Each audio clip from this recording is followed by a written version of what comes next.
There's certain problems with white people and empathy. You know, white people don't feel empathy for people of color, and why. And here's why that matters. Whiteness is nothing but power, is given a tribute to some, but then made for the sake of equating an all-consuming capitalist, heteropatriarchal patriarchal white supremacy system of power passed down from generation to generation, woven into the fabric of our world, built in through legislation, behaviors, and biases, and wealth and economic opportunities, geographical location, and culture, all became the lifeblood of parasitic whiteness. Hierarchical social structures like white supremacy, patriarchy, and capitalism depend entirely on the maintenance of that power. White people through a series of tools, including the idea that whiteness is all at once the neutral embodiment of human existence and not a privilege in the least, continue to benefit from hundreds of years' worth of colonization, while black, indigenous, and people of color continue to hold less power than they do, and therefore lack access to opportunities and foundational aspects of human existence, including physical autonomy. Colonialism was rooted in denying humanity the millions of justified centuries of violence, and white supremacy, as we know it today, was planned and manipulated by people at all levels of society. It creates racial disparities and homelessness, racial health disparities in the racial wealth gap. I'm gonna just talk about one example. Um,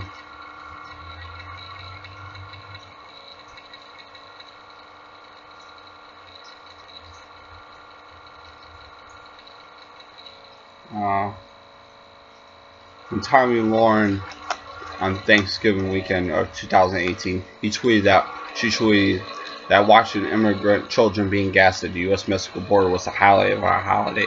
Like other genocidal, cruel whites, Lauren's lack of empathy for black and brown children fuels her hateful messages, provides the entire platform and career for her.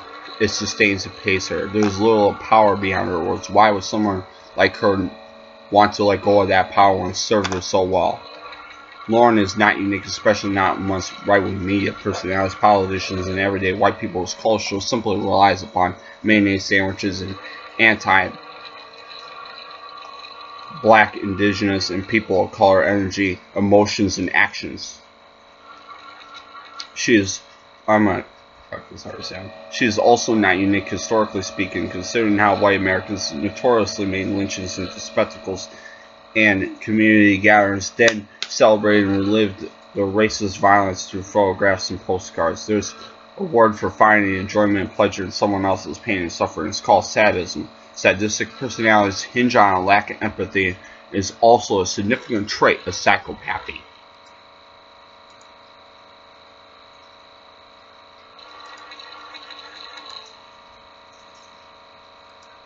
Sorry, I thought I clicked on something I shouldn't have clicked on. So anyway,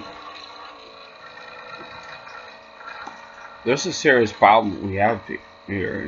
White people have a serious problem among themselves.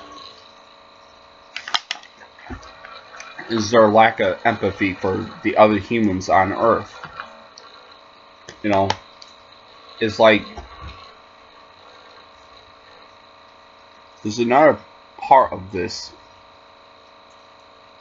If white people do not view black people, indigenous people, and people of color as human through series of dehumanizing tactics and tools, then has their power given them a sadistic pleasure in seeing our bodies harmed, it would be fair to argue that they do.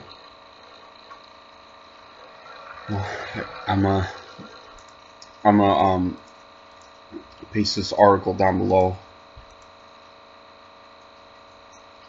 but it's interesting, and really white people do have a lack of empathy for non-white people. It's true. It's not some bullshit lie. There's something really wrong with white people, and I think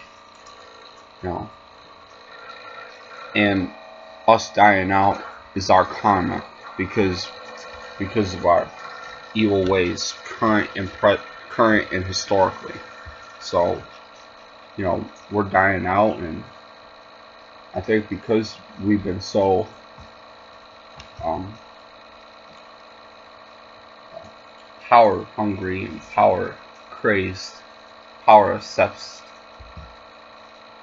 that I think it's good that we're dying off overall, because so many white people, it's too late to change white people now in general.